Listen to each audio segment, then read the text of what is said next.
Hello, everybody, and welcome again to another special Game of Thrones episode of Movie Guys Podcast. Of course, I'm here with Ed, and I got a couple special guests. Actually, I am Ed, not with Ed.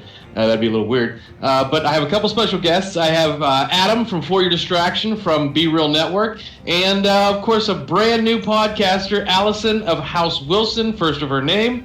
Hello, everybody. How you guys doing tonight? Yo, what is up? What is up? Thank you for that grand introduction. It feels so special. See, I'm more like Braun. I don't have a house or anything like that. Yeah, you definitely did better than Davos. You did good. You did good. So you guys have been catching up on the season, watching the season, and throughout the first couple episodes of our reviews and reactions, mine and Eric's to this season, we were talking about how everything had been building up, and we were wanting and waiting and trying to figure out where they were going to go with it. And boy, did they fucking just go with it! It just came to a head in this episode. Allie, what did you think? What did you think overall? From where they begun the beginning of this season to now. That's kind of a broad stroke. Yeah, but I mean them from them building up. They built everything up.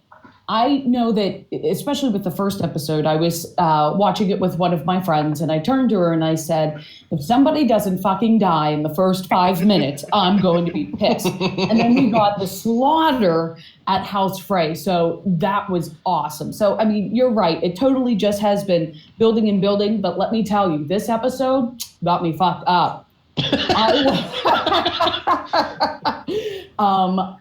That intent, just like the fight sequence at the end, there's just so much in this episode to talk about. I really do think, and just like a couple of fun moments, let's say even towards the beginning there, when we're watching Arya come back to Winterfell for the first time, and the reaction that she gets and everything like that. And then for Littlefinger and Sansa to be watching her as she fought Brienne of Tarth, who's one of my very favorite characters. She's a badass in her own right.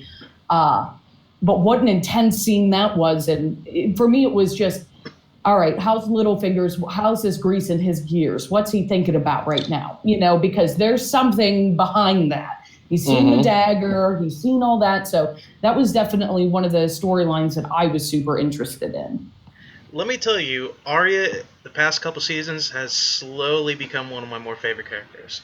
She has become... Slowly? Well, yeah, I mean, towards the beginning she was real cool, but now, she's a fucking badass. I want to see her in, a legitimate fight. I want to see her in, a real fight next to Jon Snow, just on the battlefield or something like that. That's what I want to see. Mm-hmm. I think at some point we're gonna get that. Maybe it's them fighting. Maybe it's them fighting the Lannisters together. Maybe it's them fighting the Army of the Dead. I think that's the direction they're probably gonna go with it. But let's talk more about that scene with Arya and with Brienne of Tarth, Captain Phasma, as I like to refer to her as, because she has more screen time here. But anyway. That smirk on Arya's face when she says, "Hey, you beat the Hound. I want to train with you." That smirk on her face that she knows that she's about to just whoop on this big lady's ass. She fucks her up. And Brienne doesn't see it coming. She's trying to take it easy. And you can sort of see her smirking, thinking she's got it. And Arya just she dances. She was taught. She dances. And the line... I was saying though, she did get Leonidas in the chest. She did get Leonidas there. That's true. She did. She fucking kicked the shit out of her. And you can tell there was a little tingle. There was a little tingle in her because she laid there for a second. Her eyes popped up. She did one of those. She nipped up and came out in this awesome assassin pose. And come at me, bro. Yeah, that's exactly what happened. Now you're mad. Now she was ready to get the actual fight that she wanted out of her. Yeah, I mean, and that line at the end of that fight where she said, Brienne of Tarth asks her, who taught you? And she says, no one. Obviously, we know what she's referring to, but nobody else is supposed to. That scene is one of my favorite scenes obviously, we'll talk about the end, but that Yeah. scene I think is one of my favorite scenes throughout the entire season thus far. Well, the choreography in it was amazing. The fight scene choreography, bar none, some of the best that I've seen ever in Game of Thrones. Really dug that there. What also kind of caught me, and again, this goes back to Littlefinger. Sorry, he's my favorite. He's the best player in the game. He's the best player. He is. You're right. He's the best player in the game, and I'm interested to see what he does. Now, He's I kind of think Survivor. Sansa's going to fuck that up. But anyway, immediately after they end the fight, they pan up to Sansa and Littlefinger. Does Littlefinger hear no one? Does he know what that is? I mean, he's pretty like intertwined in everything and everyone. So That's a good question. What in relation to the Free City of Bravos is his background? Like this, did he, unlike Varys, he's the one that he knows Bravos. But do we know if Littlefinger knows of anything about Essos other than the normal things that anybody does? I'm sure he does. Why wouldn't he? He knows everything else. I took that scene more like simplistic to what you guys are saying. I took it more as like he was watching this whole fight sequence happen. He was watching Arya and her strokes, her moves, and he was probably thinking to himself like, "This is the one Stark I may not want to fuck with. Like the rest of the Starks, like they've spared my life up till now. She just might stick me with that sword, like and not even give a shit." Yeah. But it is Littlefinger, so on that same token, if he saw during that fight Arya with the dagger, was that his intention all along? To give that dagger to Bran because he knew that Bran would give it to Arya or would give it to somebody else he's at least getting out of his hands. Now he sees that dagger in Arya's hands, and holy crap, what's going to happen now? Yeah, Littlefinger's one of those guys, and he's the most brilliant manipulator in the sense that he doesn't refer. He doesn't say you of a piece. He doesn't say you should do this because of that. He basically, and this sums up the way he does it when he's talking to his now stepson, when they're saying, "Hey, Sansa's in trouble. We got to take the Knights of the Vale up to the north to help." Robin. He doesn't tell him to do it. What he says is, "Hey, listen, your cousin's in danger. We should probably help her, but it's your call. It's your call. And he makes the call to go help. He manipulates people to make people think that they're making their own decision. So he's like gaslighting them. Yeah, I mean, to a certain degree. I mean, I wouldn't necessarily call it that because it refers to something terrible that I don't even want to refer to. But like I don't think he's gaslighting Sansa. No, because Sansa's rejected him. So maybe doesn't matter. Yeah, how many times has that little punk been rejected? He keeps coming up golden. It's gonna have like he's planning it so that she has no choice but to accept him. I think that's the long-term plan. That's what he's going for. Like to basically he's told her what he wants. He was honest. Right. But he told her what he wants. So he's playing the long con of like I'm gonna be as honest as I have to be, but someday this is gonna be mine. But again, Sansa said it herself. He doesn't do things for shits and giggles. You know what I mean? Every move that he makes is premeditated. So I guess that's kind of why I like that scene in particular, because it really does kind of get you thinking in that way. And maybe that's a total misdirection. Totally could be, to kind of pull away from God knows what else is going on in Winterfell right now. Mm-hmm. I'm going to be disappointed if at the end of the series he doesn't just look at the camera and break the fourth wall and just say, "I got you guys too." Well, I read an article that was actually kind of interesting that they're saying that Samwell Tarly wrote Game of Thrones, wrote all of these books. I read that article as well, yes. Yes, because he was talking to Maester Professor Slughorn. Dumbledore. I thought it was Dumbledore.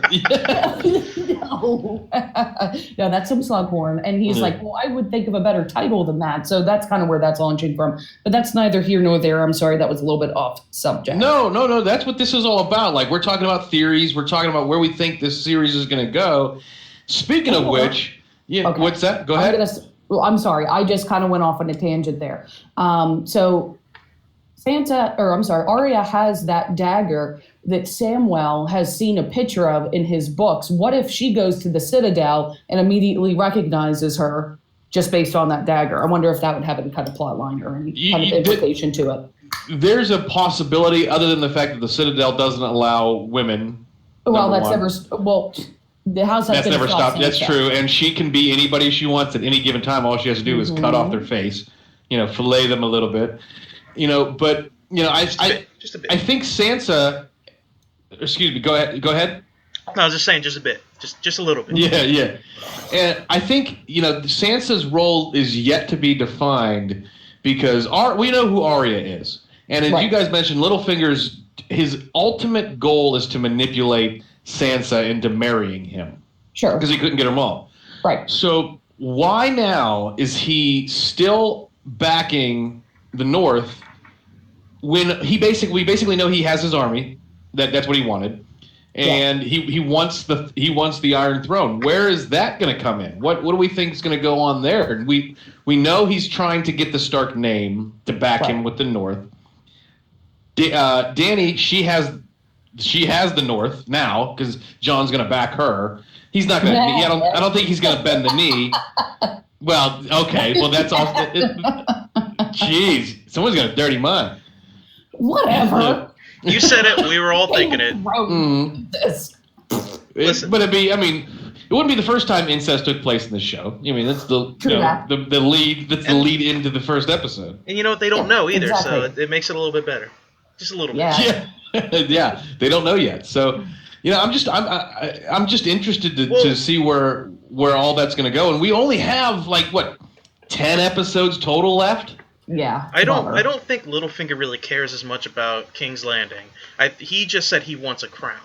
That's what he said. So even if it's crown in the North, even it has to be that crown. I think he'd be. I don't think he would settle with that because he didn't settle for anything. But I think that's kind of where he's leading towards.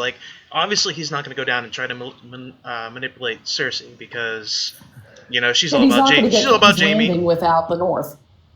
But that's what I'm saying. He just wants a crown. And now Jaime may no longer be a key player in this story. Oh, that's not going to end that way. I don't think it will. There's no way his story ends like that.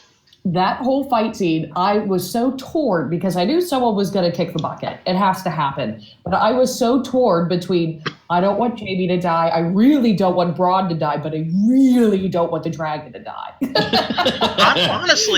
I thought they were going to kill off a dragon. I honestly thought they might have killed off a dragon in this one because they've been killing off direwolves left and right since the beginning of the show. I thought there's 3 dragons, one of them has to die. That's what I was thinking. Well, and here's the thing that I saw in a YouTube video, because as our listeners know, I didn't read the book, so pause for me. But the thing is from a YouTube video, I found that there's a prophecy about something about a 3-headed dragon or 3 dragon riders. Yeah. Dany's obviously one. Yeah. And the other theory is that maybe it could be Jon Snow, maybe but anyway, I had bought into the concept that they're probably going to kill off a dragon here or there, and I thought maybe it was going to be in this episode, like you guys had said. But then that theory, that prophecy, doesn't hold true then, because if there's not 3 dragon riders, if there's only 2 dragons, there can't be 3 dragon riders for the prophecy. Oh, true. I didn't think of it that way. It's Game of Thrones, though, so who really gives a shit about prophecies and things like that? It's not like they've never really stuck. They've stuck to the books loosely more than anything. So. And they've only just in this last episode mentioned the Golden Company. Which and they've never talked about them in the movie, or excuse me, not the movie, in the show before until now. So there are things there, but I'm interested. We're now in unknown territory. Totally, which is really nice because the prior seasons that I've watched, now I didn't read the latest book, but the prior seasons that I've watched, I knew it was going to happen. Didn't make it any easier. The Red Wedding, that episode sat in my DVR for almost 4 months because I knew what was going to happen, and I just couldn't. My heart couldn't handle it. I had to mentally prepare myself for that. So that definitely doesn't make it any easier there. But you're right. It completely brings it into new territory, which is very nice. Yeah, it's awesome, yet also frightening because they're not going to be afraid to kill off people that we don't want them to kill off. We know that when the show surpassed the books, and it was obvious that George Martin wasn't going to write anything for a couple of years, that the writers for the show and Martin sat down, and Martin said, "This is what I want to happen. I want these 3 or 4 or whatever number they were. This is where I'm taking the story." And everything else, you can do whatever the fuck you want. I'm writing a different story, but these are the other couple of things that I'm going to have happen. So you have to have them happen too. Right. Like if I could, maybe there are things, and even like in retrospect, that he was like, oh, I kind of want to change this here. It's going to be better for the plot line later. So I think that the show definitely enhances the story because of that, personally. Yeah. We started to talk about the fight. And which was a huge battle, but let's take a step back a little bit for the last couple episodes, building up to that moment where Dany basically says "fuck you" to Tyrion, and because Tyrion's let her down twice now. His guidance, although we thought was sound, is now proven to be wrong twice. He got outmaneuvered. He got out-Lannistered by his sister. Right. She knew what was going to happen. They knew sort of where he was going to go. And they laid it out, but, you thought nothing of it because you thought they'd still win. But this is the second time now that his counsel has basically been wrong, and he's still trying to hold steadfast. So Dany's all pissed off, and she makes her decision, even no matter how stupid, and they're all backing her. What do you think of her call to send the entire, what the fuck are they? I'm blank. Yeah, Dothraki army and her dragon, into that battle like that. Why do you think she did that? Other than she's pissed off. She's doing her thing now. Well, that's the army. That's the army that took out the Tyrells. That's the army that took out her last ally. So I think her thought process was, I gotta take this army out. I don't even care if they exist. Yeah. I just gotta get revenge. I gotta show them that I mean business. And obviously everybody's saying I can't take my dragons to the Red Keep. I can't take it to the city because if people are just gonna see a tyrant, they're not gonna see a liberator. What else am I gonna do? I'm gonna go after these soldiers. The soldiers that took out my last ally, I'm gonna go after these guys. Mm-hmm. So the soldiers. The soldiers who they've been sort of trying to give us a soft story of, like Ed Sheeran's cameo had been widely criticized, but that scene tried to make the Lannister. I wasn't upset about that at all. Well, no, it was stupid why people were pissed off, but anyway, it was. It basically was. They tried to show you the personal side of the Lannister army, that they're just people humanizing them. They're just people who they're forced into a fight by somebody else. They've got wives and kids to go back to, and here they are, these same people getting melted and turned to ash by dragonfire. Fucking instantly, Jesus Christ. Yeah. Right. And can I just talk about the lead up to these battles? I want to say, what an interesting military move on Cersei and Jaime's behalf by abandoning Casterly Rock, and moving everybody in on the Tyrell. That kind of floored me. I wasn't ready for that. I was like, oh, damn. What an interesting move. That's something that I would have never seen coming. The second that army was marching on the Tyrells and you figured out what was going on, my jaw dropped. I was like, no fucking way. That's where the army is? Yeah. Well, they basically tell you that they don't give a fuck about Casterly Rock anymore because that was their dad's thing. To inherit it. Right. They have no need to inherit it. They have the ultimate goal, which is the throne, the Iron Throne. So, they didn't give a fuck about Casterly Rock. They left people there. So what? Maybe we'll win, maybe we'll lose. I don't give a fuck about it. They can have it. It's a pawn. Right. It's a distraction to what we really want to do, which was go take, what the hell they call it? The Tyrell house. What the hell they call it? Highgarden. Highgarden. Yeah, that's it. Mm-hmm. Yes, I mean, you're right. It's a brilliant military move, but it's one that they've laid out previously in the sense that they've all said, we don't give a shit about our name, our legacy is for ourselves now. Right. I think that's the only reason why I'm worried that the Lannisters might win in the end, because they are willing to make the moves that nobody else is willing to do.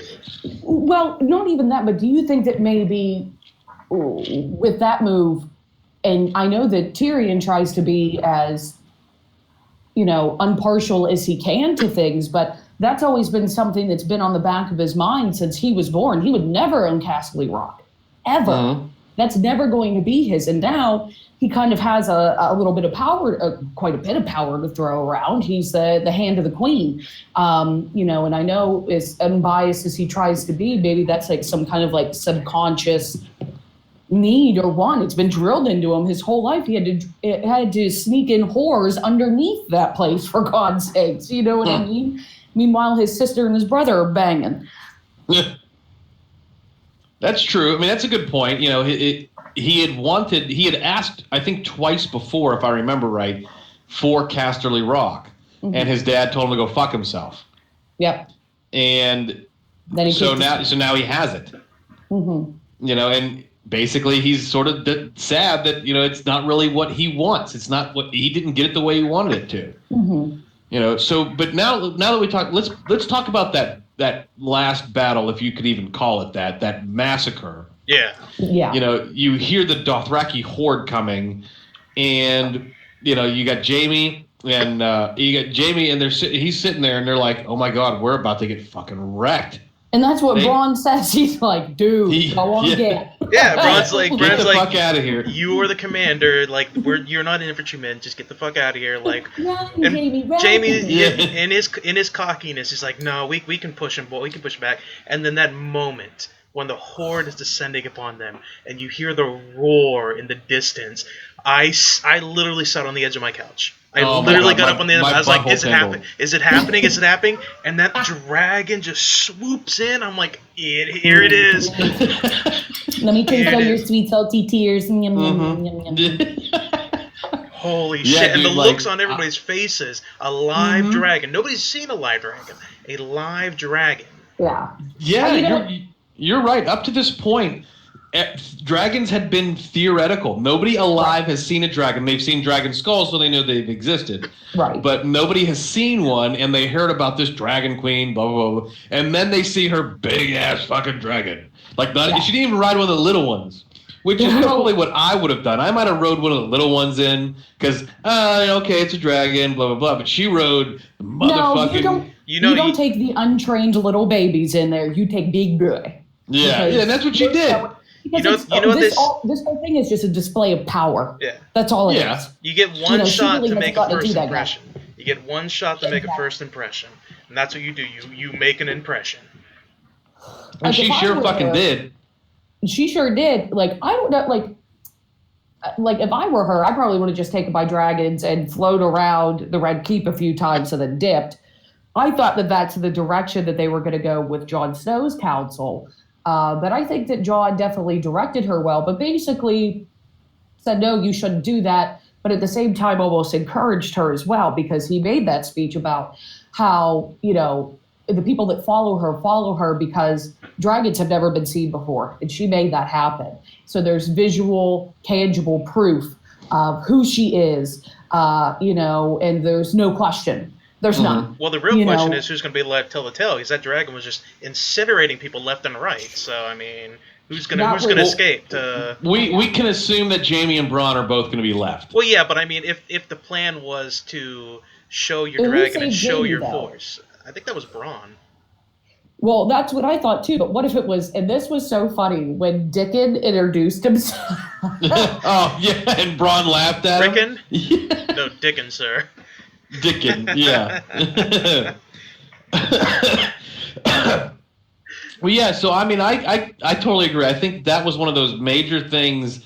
Like, sorry, I lost you for a second. You're fine. That's one of those things that I think you're right. Maybe maybe I was wrong. It's a show of brute force. She needs a mental win for herself because she's at war, and she's made two decisions based upon the counsel of her her hand, and lost. Right. And was deceived. Always listened to herself. That's the thing. And she always did previous, and she was right. Right. versus now she's listening to somebody else and it's proven to be wrong. Yeah, there were some screw ups along the way and little hiccups here and there, but I mean, ultimately, her decision proved to be the best action. Yeah. And the last thing I want to talk about is the scene where Dany's convinced by Jon Snow when they're in the cave with the carvings of the children and the first men, and then the Night King. This is going to sound a little bit West Virginia of me, and excuse my West Virginia listeners, but that was kind of aunt and nephew sort of. I felt a little heat there, like the way she was. I thought she was going to go in for a kiss. Yeah, I thought something like that too. I thought too when he like grabbed her and like dragged her on. I was like, oh okay. Mm-hmm.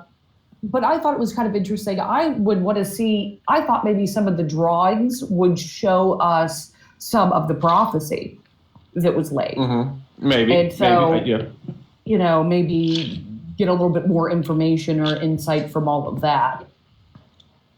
Yeah, but I don't think those carvings showed anything other than that they just proved solid point that they were there together, that they came together no matter their differences, and they fought together. And then Dany makes a statement that why are you being so prideful? Your people. I will fight for you. I will be your army, but you have to bend the knee. And then he says no, kind of, sort of, and she says, "Don't be so prideful. Your people are going to die."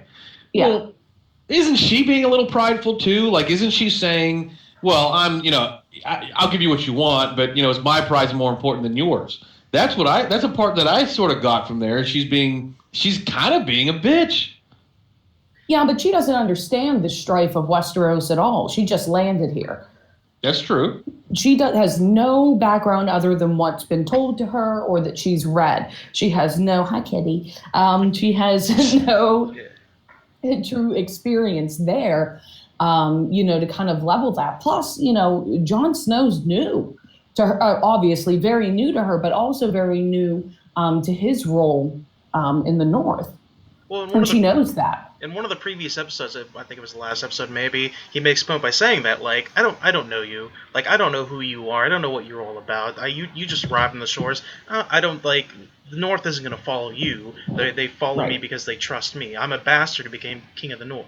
Like, they follow me because they know what I'm about and they trust me. You're just a Targaryen.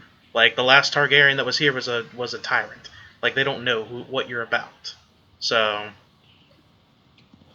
That's a good point. So, the last thing we do here on the show is, we normally talk about, number one, what we thought of the show, the episode in its entirety and where it stands and where we think they're going to go. So Adam, give me your thoughts. Tell me where this episode is for you in terms of all the episodes of Games of Thrones. And then where do you think they're going to go? I loved it. I thought it was an amazing episode. It's one of my favorites so far the entire series. You had made a point by saying that, I can't remember if it was on recording or not, but you didn't know if, you thought they were going to wait a little longer before they showed the dragon, before they had an actual battle with the dragon. Given how many episodes we know that are left, I was like, where's the dragon? When's it going to happen? They don't have that many episodes. Where is it? So I'm real happy that finally the Westeros people have seen the dragon. They know what's going on. As far as where it's going to go,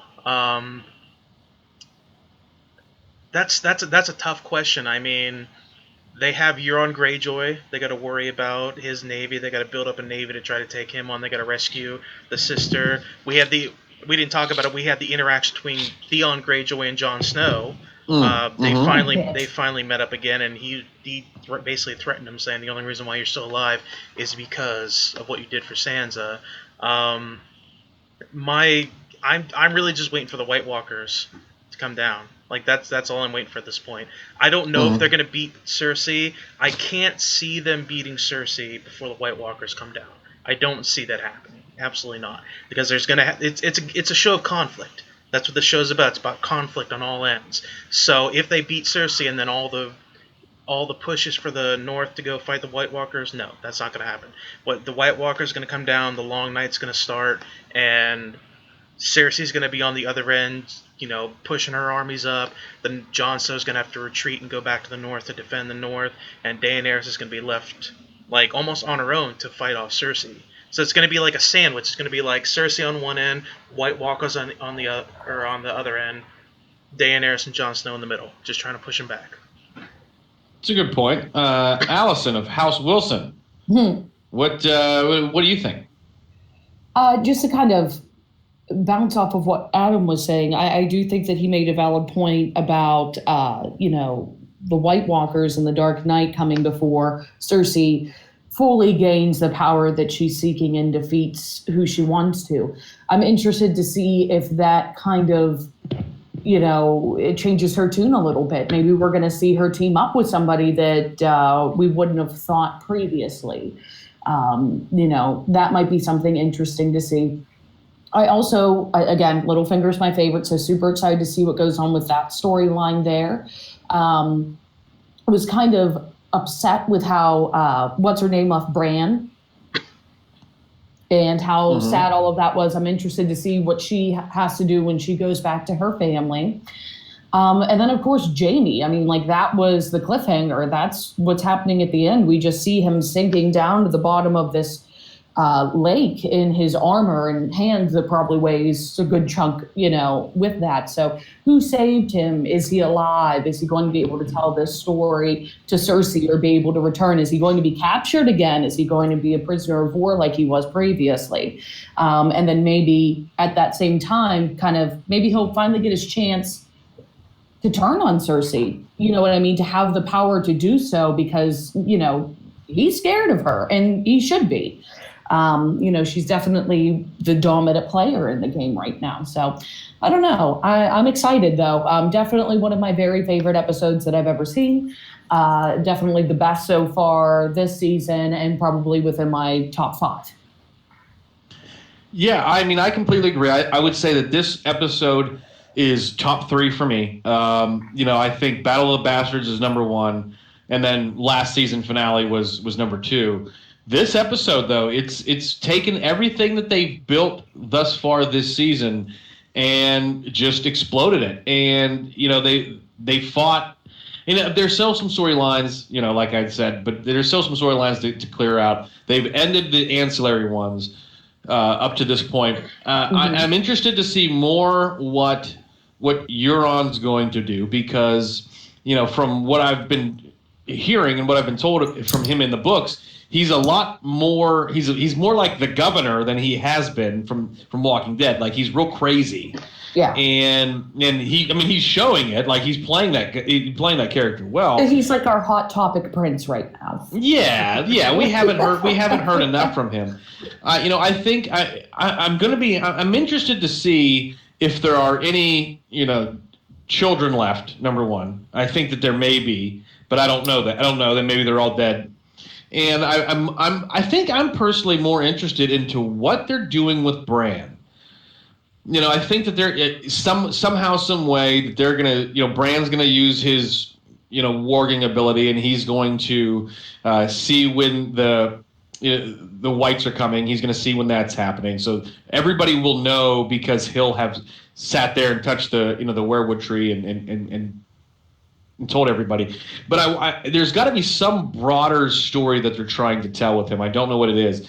And I'm very interested to find that out. And I'm interested to see what Arya's role as being that fighter is going to be in all this. I think you guys have touched on it. Adam, I think you're right on point where with your thoughts on the military aspect of what's going on with Cersei and with the North and, with Dany and all those. I just think that there's going to be so many good things, and they have so little time left to finish the story that, I can't wait. And I'm a little disappointed that we're only getting a few more episodes this year and we have to wait a whole other year for them to finish the story. But I'm looking forward to it. So, guys, thank you so much for joining me. Our listeners, of course, you can find us on Twitter @MovieGuysPod, Facebook Movie Guys Podcast. Of course, follow us, Be Real Network, on Facebook as well. Also on on the interwebs, if you're not on social media, you can find us at movieguyspodcast.com, movieguys.podbean.com. And we'd love to hear your feedback. Please let us know what you think of the episode. Tell us, if we're too drunk, or tell us if we're way off the mark on what we're saying. So, thank you everybody for listening. Adam, for your distraction. It's a great show. Thank you for joining us. Allie, thank you again for helping us out in our time of need. And to all our listeners, Valor Morgulis.